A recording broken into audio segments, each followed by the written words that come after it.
श्री इमरान प्रतापगढ़ी जी 15 minute. धन्यवाद सभापति महोदय। कभी सुदामा पांडे धूमिल जी ने कहा था कि एक आदमी रोटी बेलता है, एक आदमी रोटी खाता है, एक तीसरा आदमी भी है जो न रोटी बेलता है न रोटी खाता है, वो सिर्फ रोटी से खेलता है। वो तीसरा आदमी कौन है? मेरे देश की संसद मौन है। सभापति महोदय, वो भी क्या दिन थे जब संसद में देश का बजट पेश होता था तो देश की सड़कें ठहर जाया करती थीं। रेल बजट पेश होता था तो लोगों की उम्मीदें रेल के डिब्बों की तरह पटरियों पर दौड़ने लगती थीं। पूरा देश धड़कने रोक करके वित्त मंत्री और रेल मंत्री को सुना करता था। अफसोस, अब बजट पेश हो जाता है, मीडिया चैनल सरकार का महिमा मंडन करते हैं और बेचारी जनता बजट के आंकड़ों के शब्द जाल में उलझी हुई महीनों बाद समझ पाती है कि उसका तो फिर से कट गया। सभापति महोदय, पिछले 2 साल अमृतकालीन बजट पेश किए गए और इस बार एक नई शब्दावली गढ़ी गई है, तुष्टीकरण बनाम संतुष्टीकरण का बजट। सभापति महोदय, सुनने में कितना अलंकारिक लगता है ये शब्द। सोच रहा हूं देश की वित्त मंत्री और प्रधानमंत्री जी से पूछूं कि आखिर किसकी संतुष्टि? जिस बजट में मनरेगा के लिए 1 रुपए की बढ़ोतरी ना हो, वही पुराना 86,000 करोड़, जबकि पहले ही 9,754 करोड़ का घाटा हो, जिस मनरेगा से करोड़ों मजदूरों के घर में चूल्हा जलता हो, उस मनरेगा में काम करने वाले गरीब मजदूरों के लिए अगर आपके खजाने से 1 रुपया भी इजाफी नहीं निकल सका तो भला कौन संतुष्ट हुआ साहब? इस देश का गरीब मजदूर या आपके उद्योगपति दोस्त? वो जो महाराष्ट्र में लोकसभा और विधानसभा के बीच में 40 लाख मतदाता बढ़ाए गए थे, अरे उन्हीं के लिए मनरेगा का थोड़ा सा बजट बढ़ा देते। क्या उसमें मनरेगा का एक भी मजदूर नहीं था 40 लाख लोगों में? सारे के सारे 12 लाख की छूट वाले से आगे के लोग थे। सभापति महोदय, कल जब वित्त मंत्री जी देश की संसद में भाषण दे रही थी तो वहां मुंबई में कोई गरीब इंसान जब अपनी जेब टटोल करके अपनी मोटरसाइकिल में 1 लीटर पेट्रोल भरवा रहा था तो उस पेट्रोल की कीमत थी 103 रुपया प्रति लीटर। आखिर इतना महंगा पेट्रोल डीजल खरीद के कौन संतुष्ट हो रहा है? इस देश के गरीब लोग या फिर सरकार के चहेते धन्ना सेठ? सभापति महोदय, वित्त मंत्री जी इस बजट को मध्यम वर्ग को संतुष्ट करने वाला बजट बता रही हैं। अरे मैडम, हम आप यहां पर बैठे रहते हैं और वहां बाहर इसी दिल्ली में 1 लीटर दूध, चाहे वो अमूल का हो या फिर मदर डेयरी का हो, उसकी कीमत 73 रुपए लीटर है। इतना महंगा बेच करके कौन संतुष्ट हो रहा है? गरीब जनता या आपके धन्ना सेठ दोस्त? सभापति महोदय, इस सरकार का बाजार और महंगाई पर कोई नियंत्रण नहीं रह गया है। चाहे देश में लहसुन 400 रुपए किलो बिक जाए, टमाटर 100 रुपए किलो बिक जाए, प्याज का दाम सुनकर आंखों में आंसू आ जाए, लेकिन वित्त मंत्री महोदया बजट में महंगाई का मां भी नहीं बोलती हैं। बच्चों की किताब और पेंसिल तक पर टैक्स लगाने वाले सरकार से मैं पूछना चाहता हूं कि आप मध्यम वर्ग का हितैषी बताते हैं खुद को, तो शर्म नहीं आती है? खुद को धार्मिक कहने वाली सरकार भगवान श्री कृष्ण के प्रिय खाद्य पदार्थों दही और मक्खन तक पर जीएसटी लगाती है और बात करती है मध्यम वर्ग की हिमायती होने की। जिंदा रहते हुए जनता से हर चीज पर टैक्स वसूलने वाली यह सरकार कम से कम मरने पर तो लोगों को बख्श देती, लेकिन नहीं, वहां भी लूटना है। अंतिम संस्कार के सामान, अगरबत्ती, धूप बत्ती, केवड़ा जल, चंदन पाउडर, जौ, बताशा, काला तिल, पंचरत्न, कपूर और कफन तक पर टैक्स लेने वाली यह सरकार किस मुंह से खुद को मध्यम वर्ग का हितैषी बताती है? कौन सी संतुष्टि? किसकी संतुष्टि? कदम कदम पर टैक्स देकर लुटने वाली जनता की या फिर जनता से टैक्स वसूल करके धन्ना सेठों का खजाना भरने वाली सरकार की? किसकी संतुष्टि? सभापति महोदय, 18 अगस्त 2015 आरा का बिहार का ऐतिहासिक मैदान, सजा हुआ मंच, हजारों की भीड़ और सामने खड़े हुए देश के प्रधानमंत्री का भाषण। बिहार के भाइयों बहनों, आज मैं बिहार के लिए पैकेज की घोषणा कर रहा हूं। 50,000 करोड़ कर दूं कि ज्यादा कर दूं? अखिलेश भाई, 60,000 करोड़ कर दूं कि ज्यादा कर दूं? 70,000 करोड़ कर दूं कि ज्यादा कर दूं? 80,000 करोड़ कर दूं कि ज्यादा कर दूं? चलो, मैं बिहार को 1.25 लाख करोड़ का पैकेज दे रहा हूं। 10 साल हो गए सभापति महोदय, वही ढाक के 3 पात, बिहार आज भी विकास की बाट जोह रहा है। भाषण आज भी प्रधानमंत्री जी के यूट्यूब चैनल पर सुना जा सकता है। जो झूठ बोल के करता है मुतमईन सबको, वो झूठ बोल के खुद मुतमईन नहीं होता।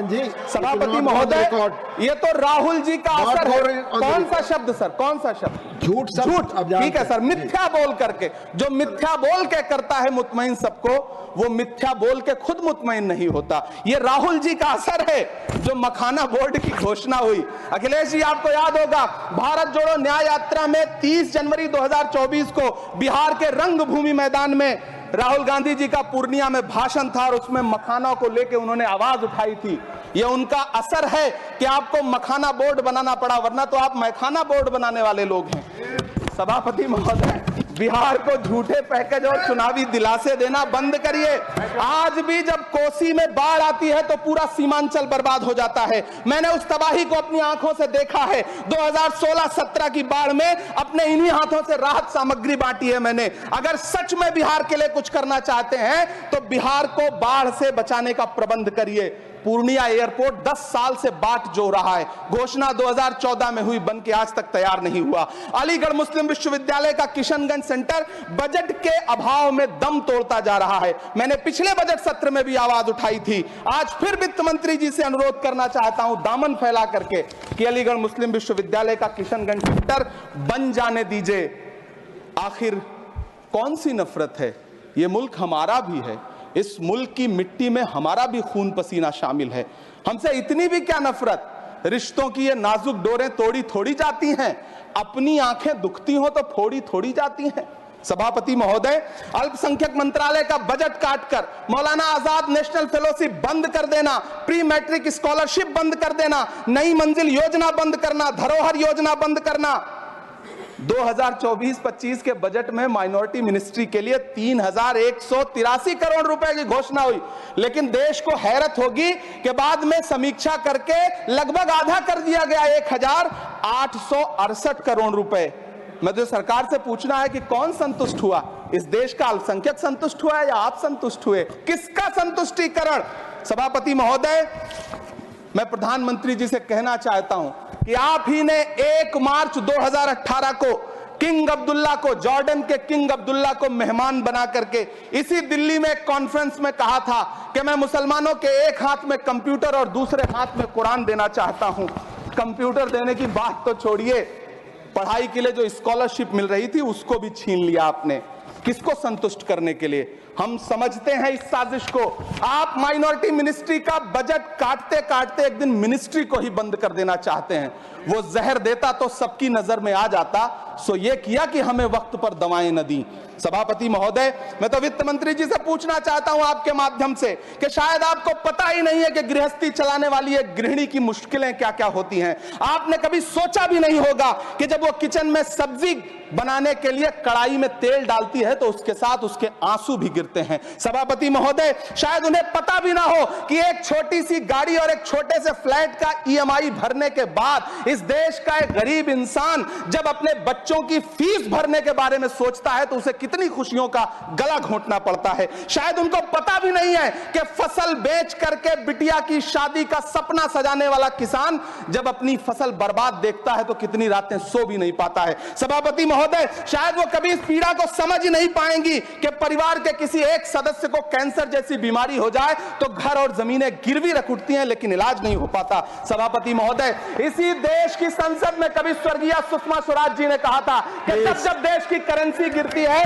तब देश की प्रतिष्ठा गिरती है। एक तरफ कोलंबिया जैसा छोटा सा देश और उसके प्रधानमंत्री गुस्तावो पेत्रो खड़े हैं जो कोलंबिया के नागरिकों को हथकड़ी लगाकर लाने वाले जहाज को अमेरिका बैरंग वापस लौटा दे रहे हैं, और दूसरी तरफ हमारे प्रधानमंत्री जी खड़े हैं जो बेड़ी और हथकड़ी लगा करके लाए गए बेटों के अपमान पर एक शब्द नहीं बोल रहे। सभापति महोदय, मैं इतिहास के पन्ने पलट रहा हूं, मुझे 2 किरदार याद आ रहे हैं। एक तरफ निक्सन के 7वें बेड़े की धमकियों के सामने लोहे की तरह अडिग इंदिरा गांधी खड़ी हैं, तो दूसरी तरफ खुद ही नमस्ते ट्रंप का नारा लगाते हुए प्रधानमंत्री जी खड़े हैं। मेरे कानों में सुषमा स्वराज जी की आवाज गूंज रही है। बहुत कम बोलने वाले डॉक्टर मनमोहन सिंह ने बहुत ज्यादा बोलने वाले प्रधानमंत्री जी को जब देश की बागडोर सौंपी थी तो $1 58 का था।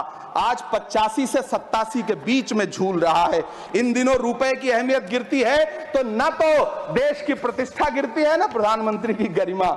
जिस देश में 80 करोड़ लोगों को 5 किलो राशन के लिए कतारों में लगना पड़ता हो, उस देश में यह सरकार 12 लाख तक के टैक्स न लेने के लिए अपनी पीठ थपथपा रही है।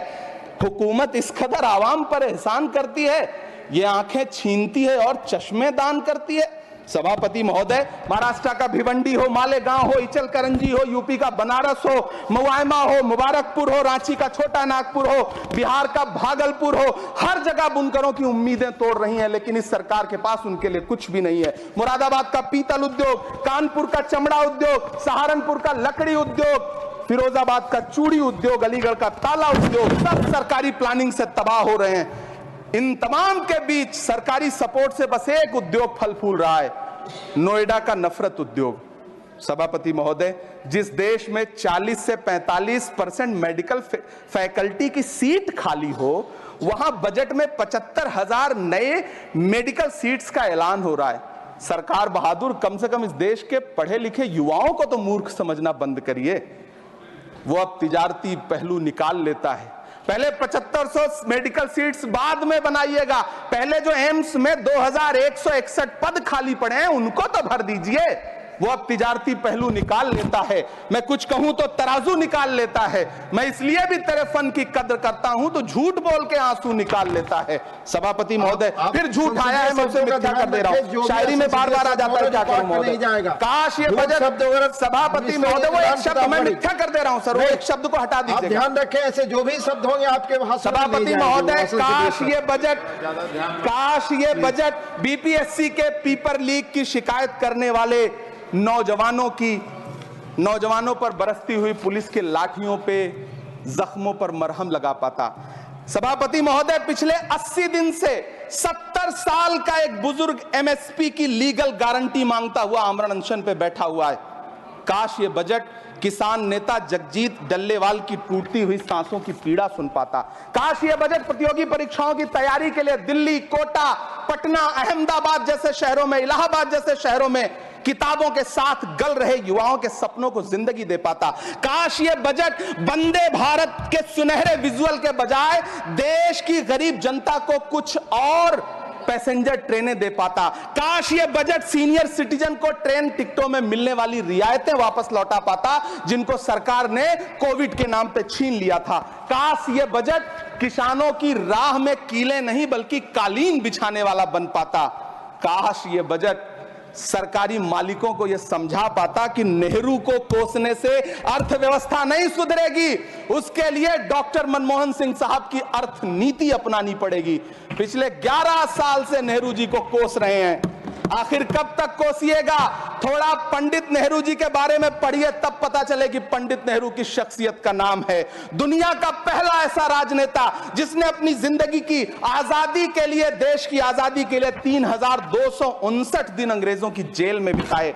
पंडित नेहरू एक ऐसे महान शख्स जिनके पिता पंडित मोतीलाल नेहरू, जिनकी बहन विजय लक्ष्मी पंडित, जिनके बहनोई पंडित रंजीत सीताराम, जिनकी बेटी इंदिरा गांधी, जिनके दामाद फिरोज गांधी, सब ने अंग्रेजों से लड़ते हुए स्वतंत्रता आंदोलन में जेल काटी। आप किस मुंह से उनकी लकीर छोटी करने की बात करते हैं?